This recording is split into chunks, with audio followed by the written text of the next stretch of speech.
Okay, let's pay attention here to the number of days we have until the May exam.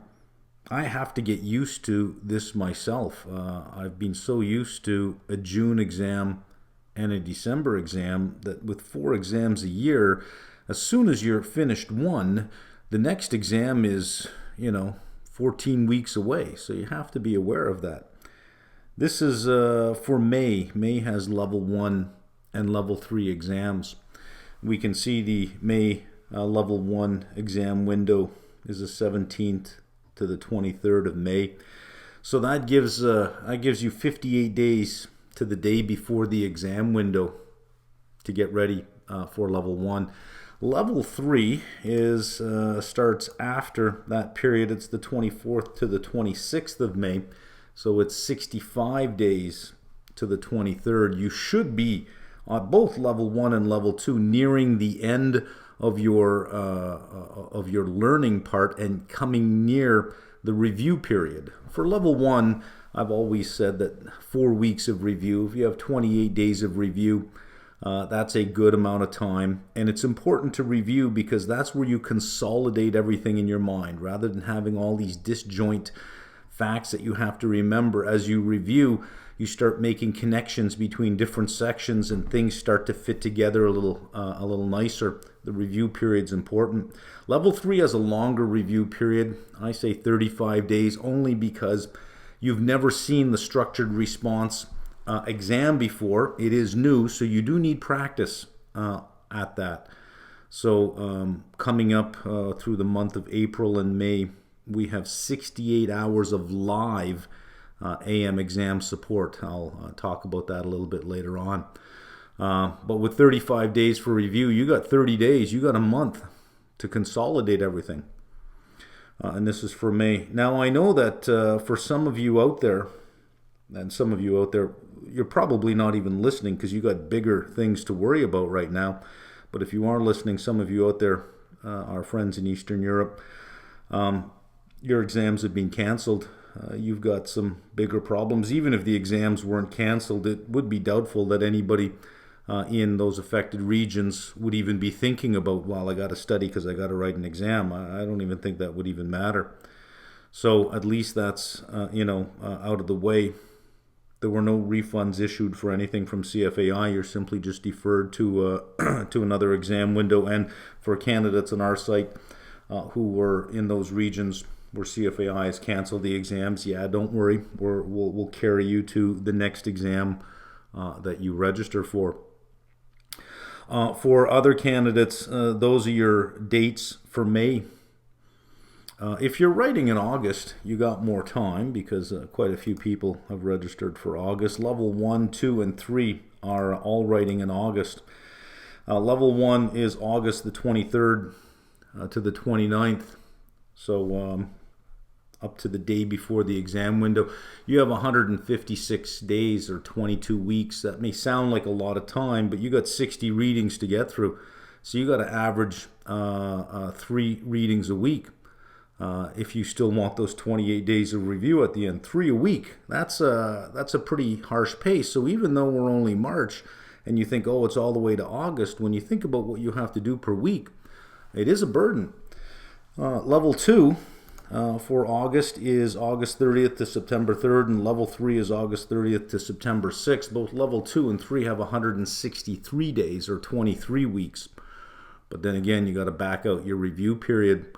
So the amount of learning that you have to do based on the size of the content per week is significant. If you're writing in November, well then you've got some time. It's not as bad, but May, if you're not there yet, you don't have a lot of time. August, if you haven't started yet, you don't have a lot of time to delay. You really, really should get at it. 22 weeks sounds like a lot, but once you start and once you realize how long some of these readings are, how technical, especially at level 2 and 3, how technical some of these readings can be, you'll find that you're spending 3-4 days sometimes on one reading, and you don't have time for that. You have to move quicker than that. So let's just focus on the May exam because this is the one right in front of us. For August, I think it's enough to do a little browbeating on you and a little finger wagging and say, hey, look at the calendar and just think about what needs to be done and how much time you have to do it and when you think you're going to do it. That might light a fire under you to say, you know what, I don't have the time I think I have.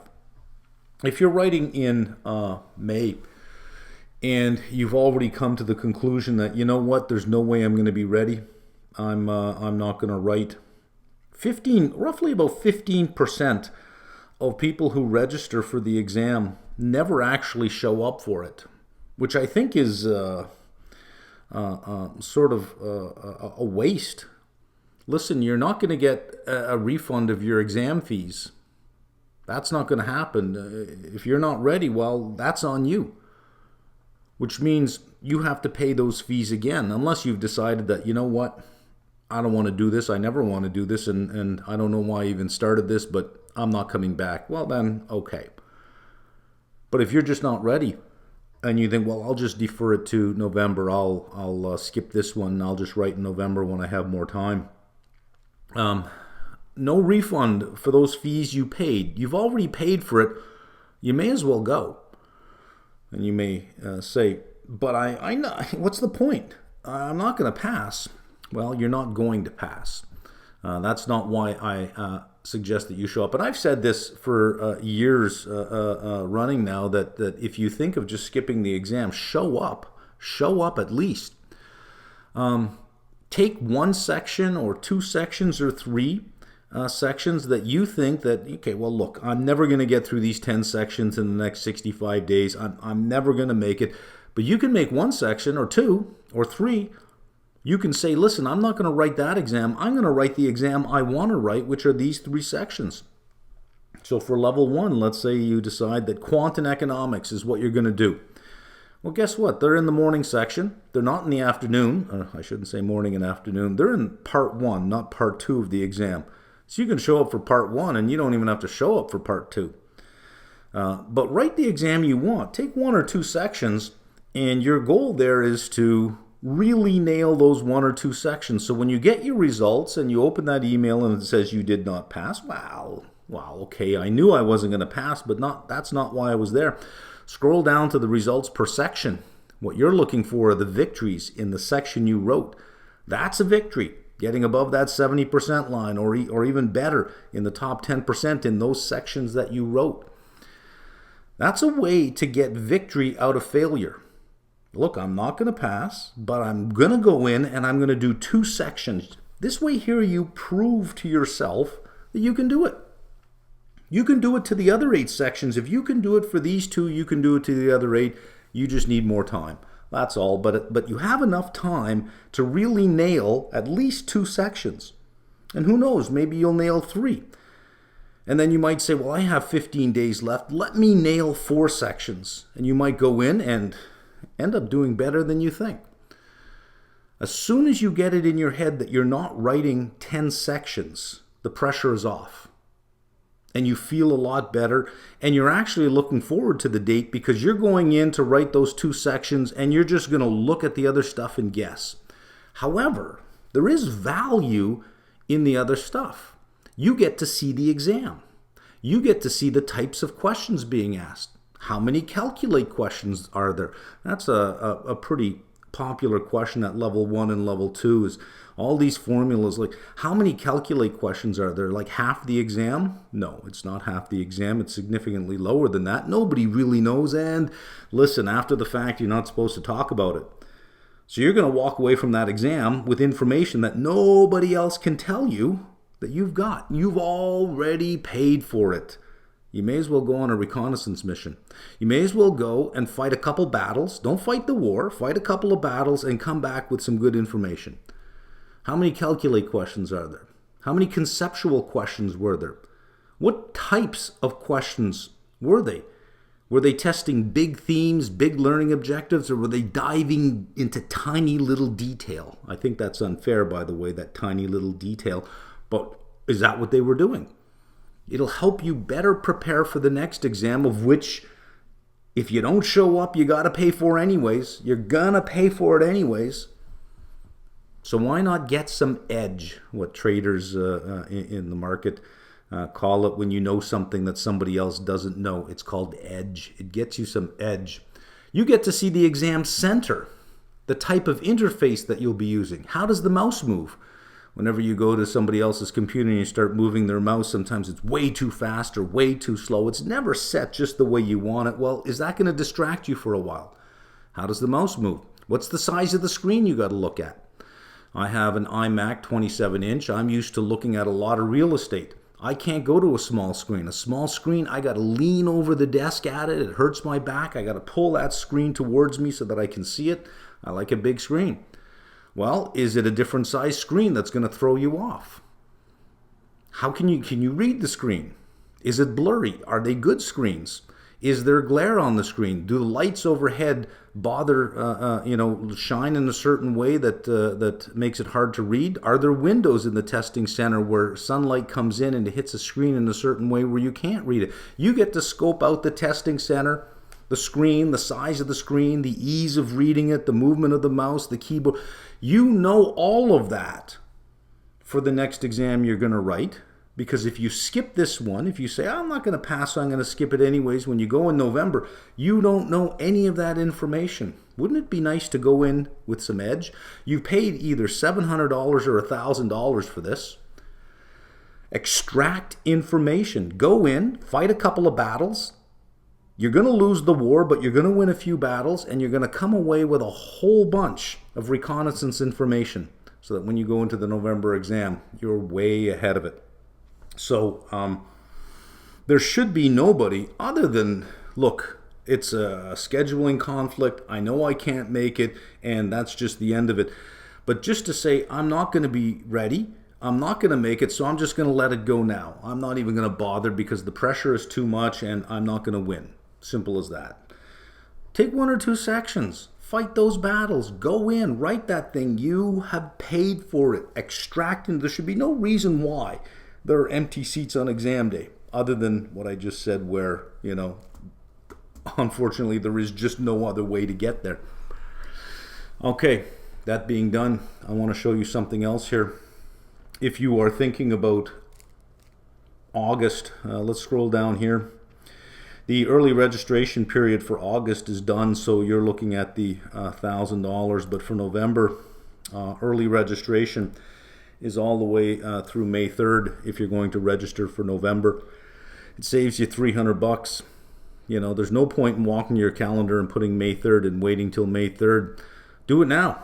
The sooner you register, the sooner you have access to the eco-learning system. The sooner you can pick a provider if that's what you want to do. You don't have to, but there are plenty out there. Quite a few good ones that are efficient, that will save you time. I like to think that our content is among some of the best that's out there as well. But you are free to do it on your own or choose whoever you like. The point is, if you're going to do it before May 3rd. And why wait? Do it now. Do it now. The sooner you get access to the material, the sooner you start. The more time you have, the easier it's going to be in October when everyone else is saying, I'm not going to make it. You'll say, well, I am, because I started a month earlier than May. So I have another month under me. For those of you thinking, well, I'm not going to write in November, I'm going to write in 2023. Some of you may be thinking 2023 is a good place to be. You may not have noticed this. These two sentences right here. Effective for February 2023 exams. This is for all of February once we get into 2023. And the 2023 content, I believe, can go live in June.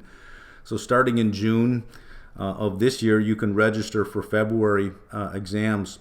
And this is when the new pricing takes hold. The prices increase from $700 to $900 for early registration. So you're going to pay $900 for early registration. And they increase from $1,000 to $1,200 for standard registration. Because I have to believe that costs are going up everywhere, and costs must be going up with Prometrics, the testing center. They must have to pay more for rent. I know our landlord has said when your lease is due and you're renewing for your next 5-year lease, your rent is going to jump to market rates, which is 30% higher than what you're paying now. So I can only imagine their center costs have increased. Not only that, labor costs have increased. Energy costs have increased. So Prometrics has probably had to say, look, the cost per person sitting in the test center has to go up to reflect these costs. CFA has passed those costs along, but has said, listen, here's what we can do on the front end. We were charging $450 for initial enrollment fee. We'll reduce that to $350 to help offset the price increase on the back end. So over 3 exams, you're going to pay $200 more per exam. It'll cost you $600 more if you pass level 1, 2, 3 in a row, but they're going to save you $100 on the front end. You know, you're looking at a cost increase of $500 over those 3 levels. But because you're going from 700 to 900 or from 1,000 to 1,200, the cost of failure has just increased. Because if you have to repay those exam fees, they increase as well. So it becomes even more important to give yourself the maximum amount of time possible. And if you don't understand something, find somebody who can help you. Don't just say, well, I'm just going to let that slide, or I'm going to let this go, or I'm not going to worry about this one, hope that's not on the exam. The cost of failure is increasing in 2023. If you don't make it in the May exam, you can always write November. If you don't make it in the August exam, well, guess what? You're going to be bumped into 2023, and yes, you're going to have to pay the higher fees. So it becomes a little bit more, motivating now because, well, if you don't make it, it's your wallet, right? For the May exam, for level 3 May exam, we'll switch over to our site right now. For level 3, we do have, actually, let me see if I can find it over here, drop-in sessions. Here's our schedule for the drop-in sessions. For each exam, if you have bought the mock exams or, if you bought the mock exams plus the drop-in session, or if you're a full subscriber on our site, these are free sessions to attend. When I say free, if you are a subscriber, a full subscriber on our site, you have the mock exams. These are also available, and they're 2-hour sessions. So mock exam 1 has 4 2-hour sessions. From the session 1 is May 2nd, 1 to 3, and 7 to 9. There are 2 sessions that day, starting May the 2nd, and this is to walk through the mock exam. The different times are to appeal to different time zones in the world. And for those 2 hours, we walk through each and every question. We're going to look at the keyword, describe versus identify versus determine and justify, explain, support. And we're going to see how you would answer each keyword. Exactly what does the keyword mean and how would you answer that keyword? How are you going to answer these structured response questions so that you don't run out of time? What's the proper way to approach each of these questions? So when we see a question, we're going to look at the keywords first. The keywords will tell us what we have to answer, how we're going to answer, and the number of words. When I say number of words, identify usually is very short number of words, 5-6 words tops to identify. If it says identify 2 things, each bullet point is 5-6 words. A determine and justify. The justify has more words than an identify, but in no case do we go over a certain number of words. If you're writing 100 words, you're wrong. Well, we do that for exam 1, exam 2, exam 3, exam 4. So if you bought the level 3 full package, you actually have 7 exams. The first 4 exams are 135 points each. They're 2 hours and 15 minutes. They're meant to simulate the real exam time. The next 3 exams are 180 points each, but you'll notice that the times here, these are 2-hour sessions. Once we get to mock exam 5, these become 3-hour sessions. And there's 180 points in exam 5, 6, and 7. So in total, there's 1,040 AM exam points with 68 hours backing that up, where you just show up and you're free to ask whatever question you want because there are so many sessions. No one session gets too full. And if there's time at the end for general, more generalized tutoring type questions, then I can answer those as well. But don't pass these up. These will help you prepare for the AM exam beyond anything else. There are 68 hours here, and you have 1,040 exam minutes or exam points covering every single keyword. And because there's so many questions, we pretty much cover almost every, I think, testable concept there is. If you're just buying the mock exams, you can buy exam 1, 2, 3, 4 for $100 Canadian. For another, I think it's 50, you can then add the sessions, which means you can attend any of these sessions. The next 3, I believe, are $75 for the next 3, and then another 50 means you can attend each of these sessions. So if you bought all the exams and all the sessions, you're at $275. The full package is $415. You got to think that between all the videos we have, all the seminars on the site, all the review videos, the end of chapter question walkthrough videos, that for the other 140 to get the 415, that you're not going to extract $140 worth of value. I think you will on that one. The other thing I want to talk about here, let's go to my videos. There's request a tutoring session. Actually, if you go to pricing and subscriptions, this is for all levels, whether you buy level 1, level 2, or level 3. We'll just click on level 2 for now. If you take the full access package, you do have the option of adding tutoring hours to your purchase. For May, we are running out of hours because the bookings are increasing.